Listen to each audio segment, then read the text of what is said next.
bras de fer avec la Russie, des sous-marins positionnés par les États-Unis. Où? Le président américain ne le dit pas. Bâtiments à propulsion nucléaire ou porteurs d'ogives nucléaires, pas davantage. L'annonce vendredi par Donald Trump interroge. Que signale-t-elle? La presse américaine tente d'en savoir plus. Une menace a été proférée par l'ancien président russe et je dois faire très attention. On va protéger notre peuple. Il parlait du nucléaire. Quand on parle du nucléaire, il faut être prêt. Et nous sommes tout à fait prêts. C'est de l'ancien président Medvedev, coutumier des propos provocateurs sur les réseaux depuis l'invasion de l'Ukraine dont parle Trump.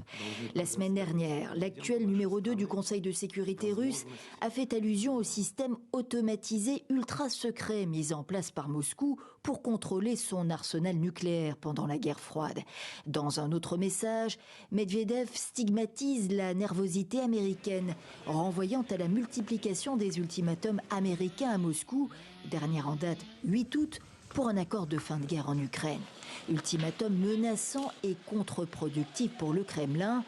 C'est aux côtés de son ami et homologue bélarusse dans la région russe de Carélie, frontalière de la Finlande, membre de l'OTAN, que réagit Vladimir Poutine. Récemment encore, nos ennemis parlaient d'une défaite nécessaire de la Russie sur le champ de bataille. Ils ont une passion unique et brûlante. Arrêter notre avancée en Ukraine à tout prix.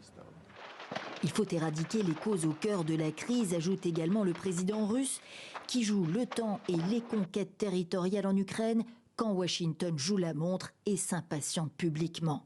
Un troisième cycle de négociations s'est interrompu la semaine dernière à Istanbul. Jusqu'ici, aucun accord avec l'Ukraine, si ce n'est sur l'échange de prisonniers.